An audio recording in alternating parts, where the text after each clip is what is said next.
ਬੱਚੋ ਪਾਠ 3 ਵਿੱਚ ਸਟੋਰੇਜ ਡਿਵਾਈਸਿਸ ਬਾਰੇ ਦੱਸਿਆ ਗਿਆ ਹੈ।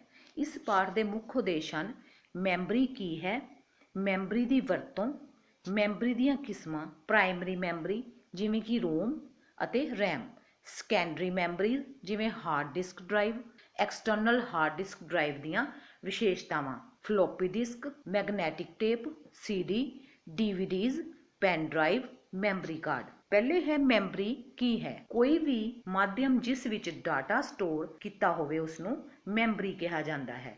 ਕੰਪਿਊਟਰ ਮੈਮਰੀ ਇਲੈਕਟ੍ਰੋਨਿਕ ਸਪੇਸ ਹੁੰਦੀ ਹੈ ਜੋ ਕਿ ਸਿਲੀਕੌਨ ਚਿਪਸ ਜਾਂ ਮੈਗਨੇਟਿਕ ਆਪਟੀਕਲਸ ਮਾਧਿਅਮ ਦੀ ਬਣੀ ਹੁੰਦੀ ਹੈ। ਇਸ ਵਿੱਚ ਡਾਟਾ ਅਤੇ ਹਿਦਾਇਤਾਂ ਨੂੰ ਅਸਥਾਈ ਜਾਂ ਸਥਾਈ ਤੌਰ 'ਤੇ ਸਟੋਰ ਕੀਤਾ ਜਾਂਦਾ ਹੈ ਜੋ ਕਿ ਕੰਪਿਊਟਰ ਨੂੰ ਕੰਟਰੋਲ ਕਰਨ ਅਤੇ ਇੱਕ ਜਾਂ ਵੱਧ ਪ੍ਰੋਗਰਾਮਾਂ ਵਿੱਚ ਐਗਜ਼ੀਕਿਊਟਰ ਕਰਨ ਵਿੱਚ ਵਰਤਿਆ ਜਾਂਦਾ ਹੈ। ਮੈਮਰੀ ਬਹੁਤ ਸਾਰੇ ਛੋਟੇ ਹਿੱਸਿਆਂ ਵਿੱਚ ਵੰਡੀ ਹੁੰਦੀ ਹੈ ਜਿਨ੍ਹਾਂ ਨੂੰ ਸੈੱਲ ਕਿਹਾ ਜਾਂਦਾ ਹੈ। ਅੱਗੇ ਹੈ ਮੈਮਰੀ ਦੀ ਵਰਤੋਂ। ਮਨੁੱਖ ਦੇ ਦਿਮਾਗ ਦੀ ਤਰ੍ਹਾਂ ਕੰਪਿਊਟਰ ਨੂੰ ਡਾਟਾ ਸਟੋਰ ਕਰਕੇ ਰੱਖਣ ਲਈ ਮੈਮਰੀ ਦੀ ਜ਼ਰੂਰਤ ਪੈਂਦੀ ਹੈ। ਕੰਪਿਊਟਰ ਮੈਮਰੀ ਕੰਪਿਊਟਰ ਵਿੱਚ ਇੱਕ ਜਗ੍ਹਾ ਹੁੰਦੀ ਹੈ ਜਿੱਥੇ ਪ੍ਰੋਸੈਸ ਕਰਨ ਲਈ ਡਾਟਾ ਅਤੇ ਹਿਦਾਇਤਾਂ ਨੂੰ ਰੱਖਿਆ ਜਾਂਦਾ ਹੈ। ਕੰਪਿਊਟਰ ਡਾਟਾ ਨੂੰ ਡਿਜੀਟਲ ਫਾਰਮੈਟ ਵਿੱਚ ਸਟੋਰ ਕਰਦਾ ਹੈ ਅਤੇ ਸਮੇਂ ਦੇ ਨਾਲ ਮਨੁੱਖ ਦੀ ਯਾਦਾਸ਼ਤ ਦੀ ਤਰ੍ਹਾਂ ਕੰਪਿਊਟਰ ਦੀ ਮੈਮਰੀ ਸਮੇਂ ਨਾਲ ਘੱਟ ਨਹੀਂ ਹੁੰਦੀ। ਬੱਚੋ ਅੱਗੇ ਹੈ ਮੈਮਰੀ ਦੀਆਂ ਕਿਸਮਾਂ। ਮੈਮਰੀ ਦੀਆਂ ਦੋ ਮੁੱਖ ਸ਼੍ਰੇਣੀਆਂ ਹੁੰਦੀਆਂ ਹਨ। ਪ੍ਰਾਇਮਰੀ ਮੈਮਰੀ, ਇਹ ਦੋ ਤਰ੍ਹਾਂ ਦੀ ਹੁੰਦੀ ਹੈ: ਰੋਮ ਜਾਂ ਰੀਡ ਓਨਲੀ ਮੈਮਰੀ, ਰੈਮ ਜਾਂ ਰੈਂਡਮ ਐਕਸੈਸ ਮੈਮਰੀ। ਅੱਗੇ ਹੈ ਸੈਕੰਡਰੀ ਮੈਮਰੀ। ਪਹਿਲਾਂ ਅਸੀਂ ਪੜਾਂਗੇ ਪ੍ਰਾਇਮਰੀ ਮੈਮਰੀ ਬਾਰੇ। ਪ੍ਰਾਇਮਰੀ ਮੈਮਰੀ ਜਾਂ ਅੰਦਰੂਨੀ ਮੈਮਰੀ ਸਿਰਫ ਉਹਨਾਂ ਡਾਟਾ ਅਤੇ ਹਿਦਾਇਤਾਂ ਨੂੰ ਸਟੋਰ ਕਰਦੀ ਹੈ ਜਿਨ੍ਹਾਂ ਉੱਤੇ ਕੰਪਿਊਟਰ ਉਸ ਸਮੇਂ ਕੰਮ ਕਰ ਰਿਹਾ ਹੁੰਦਾ ਹੈ। ਇਸ ਵਿੱਚ ਮਾਈਕਰੋ ਕੰਡਕਟਰ ਵਰਤੇ ਜਾਂਦੇ ਹਨ ਜੋ ਕਿ ਬਹੁਤ ਤੇਜ਼ ਅਤੇ ਵਿਸ਼ੇਸ਼ ਕਿਸਮ ਦੇ ਇਲੈਕਟ੍ਰੋਨਿਕ ਸਰਕਟ ਹੁੰਦੇ ਹਨ। ਇਹਨਾਂ ਦੀ ਸਟੋਰੇਜ ਸਮਰੱਥਾ ਘੱਟ ਹੁੰਦੀ ਹੈ ਅਤੇ ਬਿਜਲੀ ਦੇ ਬੰਦ ਹੋਣ ਇਹਨਾਂ ਵਿਚਲਾ ਡਾਟਾ ਨਸ਼ਟ ਹੋ ਜਾਂਦਾ ਹੈ। ਆਮ ਤੌਰ 'ਤੇ ਇਹ ਸੈਮੀਕੰਡਕਟਰ ਯੰਤਰਾਂ ਦੀ ਬਣੀ ਹੁੰਦੀ ਹੈ। ਜਿਨ੍ਹਾਂ ਡਾਟਾ ਅਤੇ ਹਿਦਾਇਤਾਂ ਨੇ ਪ੍ਰੋਸੈਸ ਹੋਣਾ ਹੁੰਦਾ ਹੈ ਉਹ ਮੇਨ ਮੈਮਰੀ ਵਿੱਚ ਰੱਖੇ ਜਾਂਦੇ ਹਨ। ਆਓ ਪ੍ਰਾਇਮਰੀ ਮੈਮਰੀ ਦੀਆਂ ਕਿਸਮਾਂ ਬਾਰੇ ਪੜ੍ਹੀਏ। ਪਹਿਲਾ ਹੈ ਰੋਮ। ਰੋਮ ਤੋਂ ਭਾਵ ਹੈ ਰੀਡ ਓਨਲੀ ਮੈਮਰੀ। ਇਹ ਕੰਪਿਊਟਰ ਮੈਮਰੀ ਦਾ ਇੱਕ ਛੋਟਾ ਜਿਹਾ ਹਿੱਸਾ ਹੁੰਦਾ ਹੈ। ਇਸ ਦੀ ਸਮਰੱਥਾ ਪਹਿਲਾਂ ਤੋਂ ਹੀ ਨਿਰਧਾਰਿਤ ਹੁੰਦੀ ਹੈ ਅਤੇ ਇਹ ਉਹਨਾਂ ਹਿਦਾਇਤਾਂ ਨੂੰ ਪੱਕੇ ਤੌਰ 'ਤੇ ਸਟੋਰ ਕਰਦੀ ਹੈ ਜੋ ਕਿ ਕੰਪਿਊਟਰ ਨੂੰ ਸ਼ੁਰੂ ਕਰਨ ਸਮੇਂ ਵਰਤੀਆਂ ਜਾਂਦੀਆਂ ਹਨ। ਬਾਜ਼ਾਰ ਵਿੱਚ ਇਸ ਤਰ੍ਹਾਂ ਦੀਆਂ ਰੋਮ ਉਪਲਬਧ ਹਨ ਜਿਵੇਂ ਕਿ ਰੋਮ, ਈਪਰੋਮ ਆਦਿ। ਰੈਮ। ਰੈਮ ਤੋਂ ਭਾਵ ਹੈ random access memory. RAM computer memory ਦਾ ਉਹ ਹਿੱਸਾ ਹੈ ਜੋ ਕਿ ਉਸ ਸਮੇਂ ਚੱਲ ਰਹੇ ਪ੍ਰੋਗਰਾਮਾਂ ਅਤੇ ਡਾਟਾ ਦਾ ਲੇਖਾ ਜੋਖਾ ਰੱਖਦਾ ਹੈ। ਇਹ ਮੈਮਰੀ ਚਿਪਸ ਹੁੰਦੀਆਂ ਹਨ ਸਟੋਰਡ ਡਾਟਾ ਅਤੇ ਹਿਦਾਇਤਾਂ ਨੂੰ ਵਰਤਣ ਦੀ ਆਗਿਆ ਦਿੰਦੀਆਂ ਹਨ। ਇਹ ਸੈਕੰਡਰੀ ਸਟੋਰੇਜ ਨਾਲੋਂ 100 ਗੁਣਾ ਵੱਧ ਤੇਜ਼ ਕੰਮ ਕਰਦੀਆਂ ਹਨ। ਜਦੋਂ ਅਸੀਂ ਕੰਪਿਊਟਰ ਸ਼ੁਰੂ ਕਰਦੇ ਹਾਂ ਜਾਂ ਇਹ ਬੂਟ ਅਪ ਹੁੰਦਾ ਹੈ ਉਸ ਸਮੇਂ ਰੈਮ ਜਾਂ ਮੈਮਰੀ ਵਿੱਚ ਆਪਰੇਟਿੰਗ ਸਿਸਟਮ ਲੋਡ ਹੁੰਦਾ ਹੈ।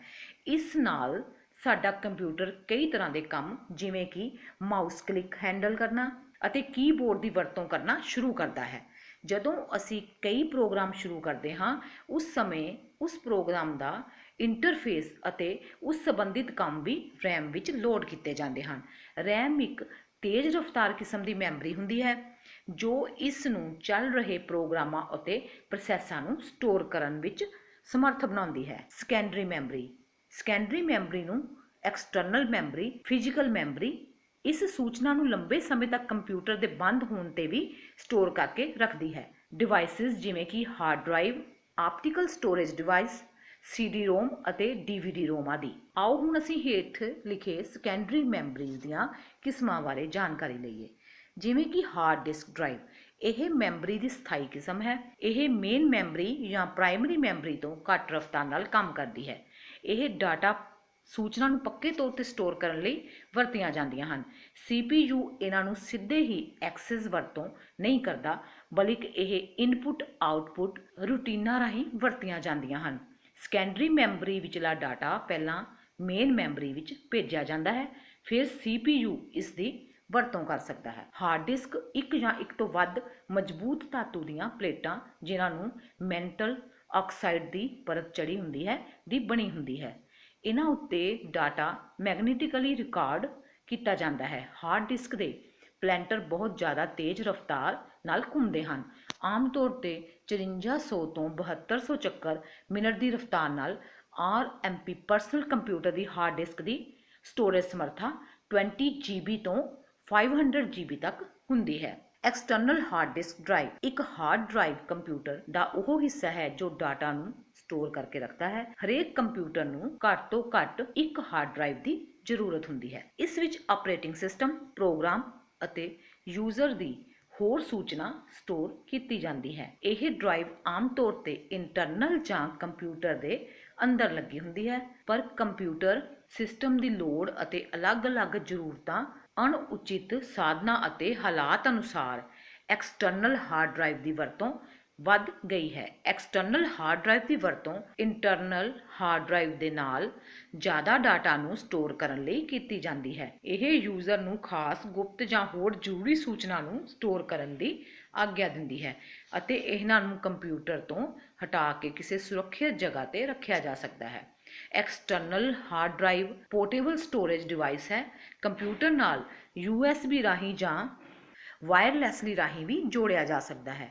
ਇਹਨਾਂ ਦੀ ਸਟੋਰੇਜ ਸਮਰੱਥਾ ਆਮ ਤੌਰ ਤੇ ਬਹੁਤ ਜ਼ਿਆਦਾ ਹੁੰਦੀ ਹੈ ਅਤੇ ਇਹਨਾਂ ਨੂੰ ਕੰਪਿਊਟਰ ਦਾ ਬੈਕਅਪ ਰੱਖਣ ਲਈ ਜਾਂ ਨੈਟਵਰਕ ਡਰਾਈਵ ਵਜੋਂ ਵੀ ਵਰਤਿਆ ਜਾਂਦਾ ਹੈ। ਅੱਗੇ ਹੈ ਐਕਸਟਰਨਲ ਹਾਰਡ ਡਿਸਕ ਡਰਾਈਵ ਦੇ ਲਾਭ। ਐਕਸਟਰਨਲ ਹਾਰਡ ਡਰਾਈਵ ਪੋਰਟੇਬਲ ਯਾਨੀ ਕਿ ਇੱਕ ਜਗ੍ਹਾ ਤੋਂ ਦੂਜੀ ਜਗ੍ਹਾ ਆਸਾਨੀ ਨਾਲ ਲਿਜਾਈ ਜਾ ਸਕਦੀ ਹੈ। ਸਟੋਰੇਜ ਡਿਵਾਈਸ ਹੈ ਅਤੇ ਪਲੱਗ ਅਤੇ ਪਲੇ ਦੇ ਆਧਾਰ ਤੇ ਕੰਮ ਕਰਦੀ ਹੈ। ਇਹ ਯੂਜ਼ਰ ਨੂੰ ਬੈਕਅਪ ਰੱਖਣ ਅਤੇ ਇੰਟਰਨਲ ਹਾਰਡ ਡਰਾਈਵ ਤੋਂ ਵੱਖਰੀ ਸੂਚਨਾ ਸਟੋਰ ਕਰਨ ਦੀ ਆਗਿਆ ਦਿੰਦੀ ਹੈ।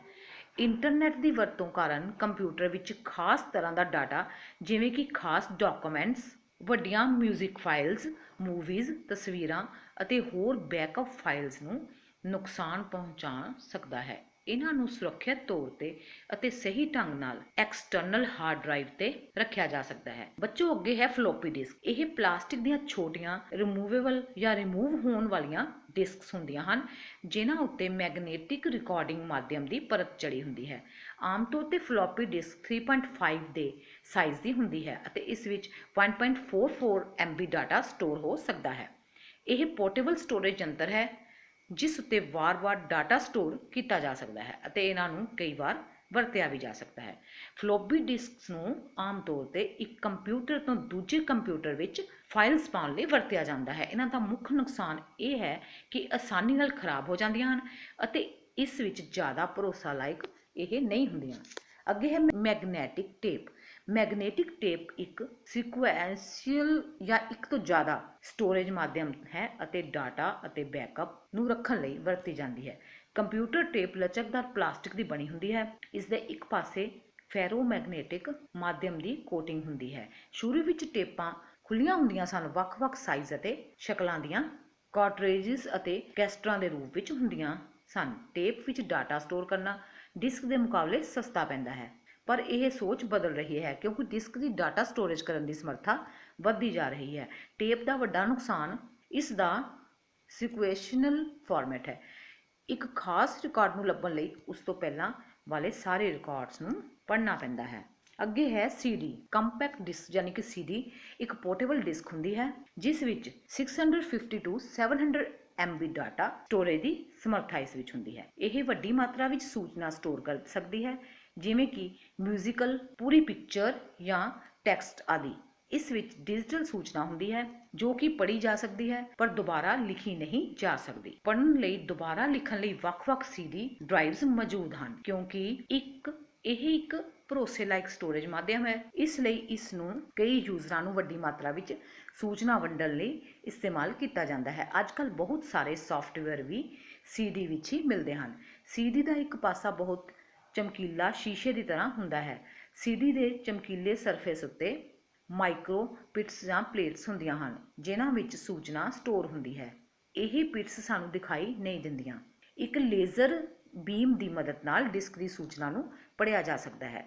CD ਦੋ ਤਰ੍ਹਾਂ ਦੀ ਹੁੰਦੀ ਹੈ। CD ਜਿਸ ਵਿੱਚ ਸੂਚਨਾ ਨੂੰ ਸਿਰਫ ਇੱਕ ਵਾਰ ਹੀ ਲਿਖਿਆ ਜਾ ਸਕਦਾ ਹੈ, ਉਸ ਤੋਂ ਬਾਅਦ ਉਸ ਸੂਚਨਾ ਨੂੰ ਸਿਰਫ ਪੜ੍ਹਿਆ ਜਾ ਸਕਦਾ ਹੈ। ਇਸ ਤਰ੍ਹਾਂ ਦੀਆਂ CD ਨੂੰ ਕੰਪੈਕਟ ਡਿਸਕ ਰੀਡ ਓਨਲੀ ਕਿਹਾ ਜਾਂਦਾ ਹੈ। ਦੂਸਰਾ ਉਹ CD ਹੈ ਜਿਸ ਉੱਤੇ ਸੂਚਨਾ ਨੂੰ ਵਾਰ-ਵਾਰ ਲਿਖਿਆ ਅਤੇ ਪੜ੍ਹਿਆ ਜਾ ਸਕਦਾ ਹੈ, ਜਿਸ ਨੂੰ ਕੰਪੈਕਟ ਡਿਸਕ ਅਤੇ ਰਾਈਟ ਕਿਹਾ ਜਾਂਦਾ ਹੈ। ਅੱਗੇ ਹੈ DVD, ਡਿਜੀਟਲ ਵਰਸਟਾਈਲ ਡਿਸਕ, ਯਾਨੀ ਕਿ DVD CD ਤਰ੍ਹਾਂ ਹੀ ਹੁੰਦੀ ਹੈ, ਪਰ ਇਸ ਦੀ ਸਟੋਰੇਜ ਸਮਰੱਥਾ CD ਨਾਲੋਂ ਕਿਤੇ ਵੱਧ ਅਤੇ ਕਲੈਰਿਟੀ ਵਾਲੀ ਹੁੰਦੀ ਹੈ। ਡਿਸਕ ਦੀ ਕਿਸਮ ਤੇ ਨਿਰਭਰ ਕਰਦਾ ਹੈ ਕਿ ਇਸ ਵਿੱਚ ਕਿੰਨੇ GB ਡਾਟਾ ਸਟੋਰ ਹੋਵੇਗਾ।